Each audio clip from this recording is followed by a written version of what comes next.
একটা মাছ পানির বাহিরে শুকনো জায়গায় পড়ে আছে। এই ছবিটার সাহায্যে আজকে আমরা ফিশ আউট অফ ওয়াটার এই ইডিয়মসটার অর্থ মনে রাখবো।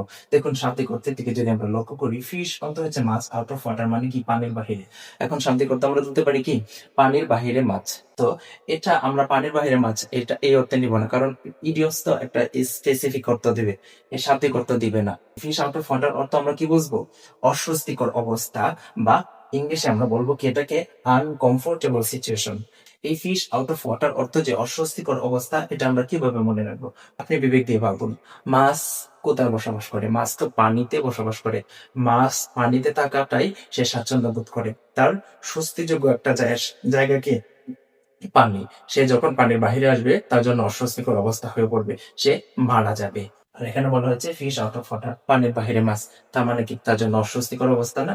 এই জন্য আমরা এভাবে টেকনিক হয়ে ইডিয়মসটা মনে রাখবো কি ফিশ আউট অফ ওয়াটার, পানির বাহিরে মাছ মানে কি অস্বস্তিকর অবস্থা। পানির বাহিরে মাছ এই অর্থ তুলবো না, আমরা তো অর্থ তুলবো কি অস্বস্তিকর অবস্থা। কত সুন্দর একটা গল্পের মাধ্যমে, একটা টেকনিকের মাধ্যমে আপনাকে আমি একটা ইডিয়মস শিখিয়ে দিলাম। আশা করি এই ইডিয়মসটা আপনি কখনো বলবেন না। আমাদের প্লেলিস্টে প্রচুর পরিমাণে এমন টেকনিকের মাধ্যমে ইডিয়মস মনে রাখার ভিডিও আপলোড দেওয়া আছে, আপনি চাইলে সেখান থেকে গিয়ে দেখে আসতে পারেন।